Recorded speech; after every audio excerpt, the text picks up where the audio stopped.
So I decided I wanted to talk about mentoring, not just because it's an important concept, but also because I think it's something that every one of us in this room can relate to. I know that probably everybody here at some point in their education and in their careers has had the benefit of some great mentors. And also, I imagine that many of us have also had the privilege and the good fortune of being able to give back in our profession and help to mentor other people along the way as well. And when I look back at my own history of helping to mentor people, I see how it's changed, how the delivery of my mentoring has changed over the past almost 2 decades, which is terrifying.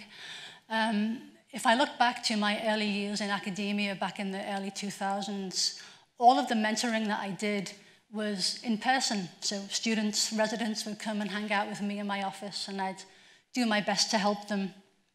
Then gradually over the years, that model kind of changed to the point where now all the mentoring that I do is at a distance. So I can literally sit at my kitchen table with my laptop or my phone, and thanks to technology and video chats, I can be talking to people who might be 5,000 miles away and doing my best to help them. And this kind of model of distance mentoring is relatively well described in the literature among the medical and the health professions. It's not necessarily well described in the literature in our profession, but I think we'd probably all agree that it is something that we definitely do. And I imagine that some of you guys are also using distance mentoring as a way to help people yourselves. So I would like to highlight just a few ways in which I have used this model over the past 20 years or so. It kind of started, well, it really started for me about 10 years ago with pathology residents.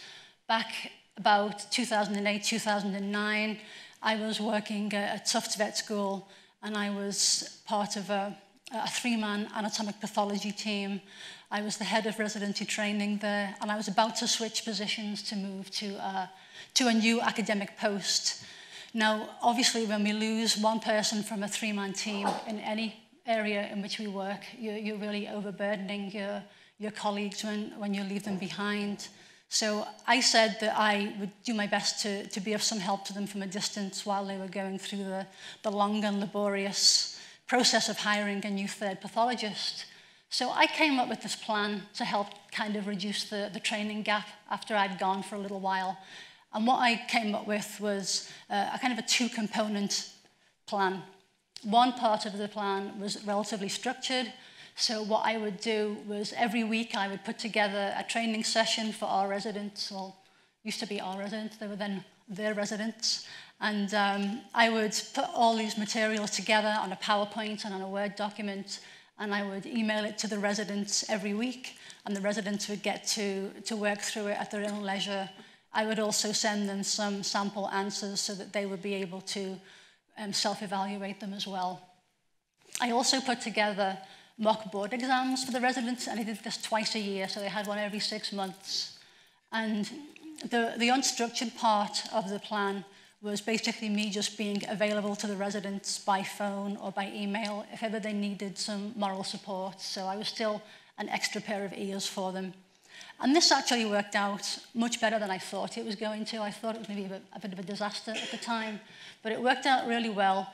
It did help to bridge a little bit of a training gap after I'd gone before the new pathologist started. And it lasted for a lot longer than it was supposed to. It was supposed to go on for maybe 2 years or so, but it went on for about 6 years. And it definitely helped to bridge that bit of a training gap and kept some consistency going for the residents.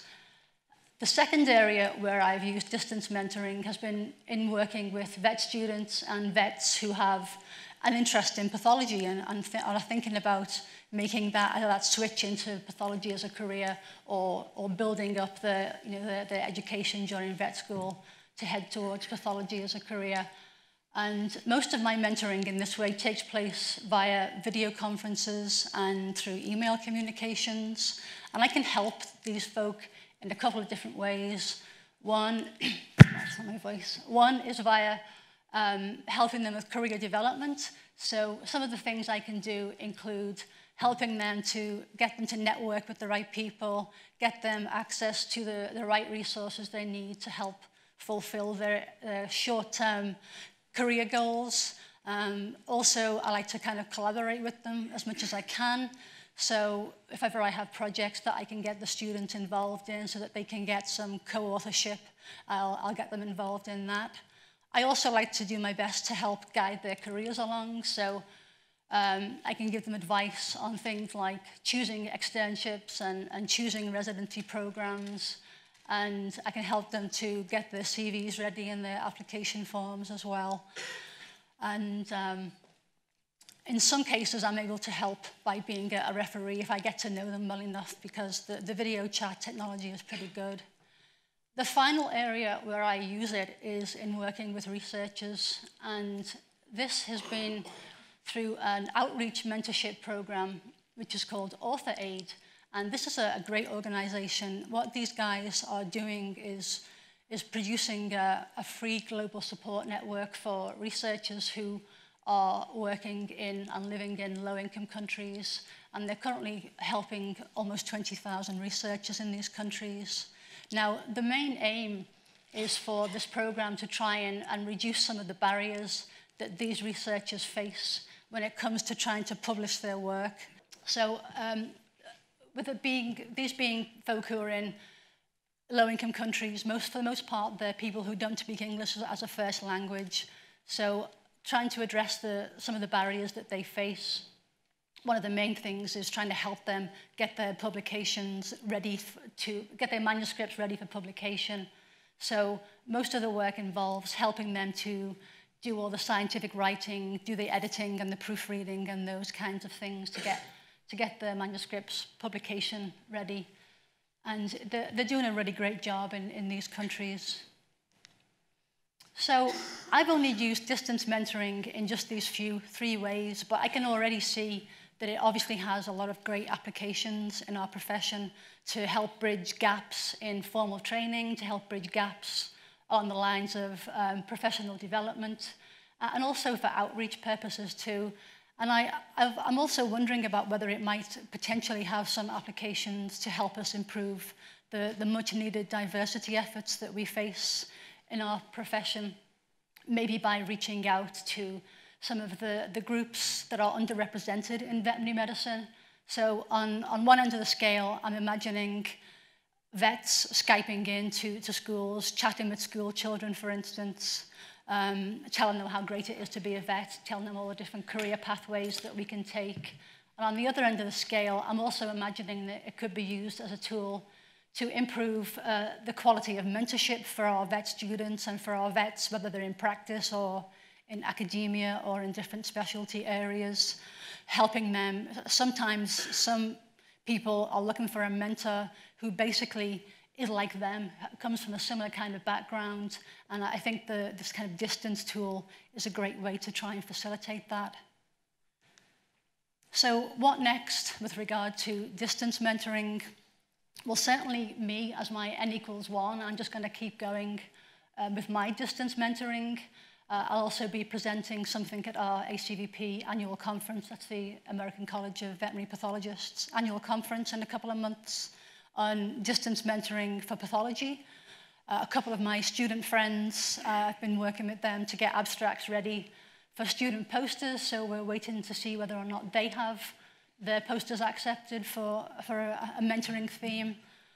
I'd also be really interested in trying for a greater impact with this distance mentoring to take it beyond my own N=1 experience. So I'm hoping to speak to the ACVP to see if I can get them interested in doing something on the pathology level. I'd be very happy to help facilitate that if they are interested. And I'm also kind of keen to see if the RCVS and maybe the American Veterinary Medical Association might also be willing to take this and run with it, because I think it could have something formal could have great impact with respect to our profession in general, to help our vet students and to help our vets out there in practice and in different specialties, and vets in academia as well. And even in the context of today, it obviously has an awful lot of of ability to help our colleagues and our friends with respect to our CVS fellowship and with regard to the new directory having just been rolled out. I think something like a peer-to-peer support program would be really helpful to allow our colleagues and friends to be able to get their applications ready, and it would also be useful to help promote the fellowship. Now, I know I'd be happy to be an extra pair of eyes for anyone's applications and whatnot, so I'm quite happy to help, and I imagine that there are many people in the audience who would also be happy to help.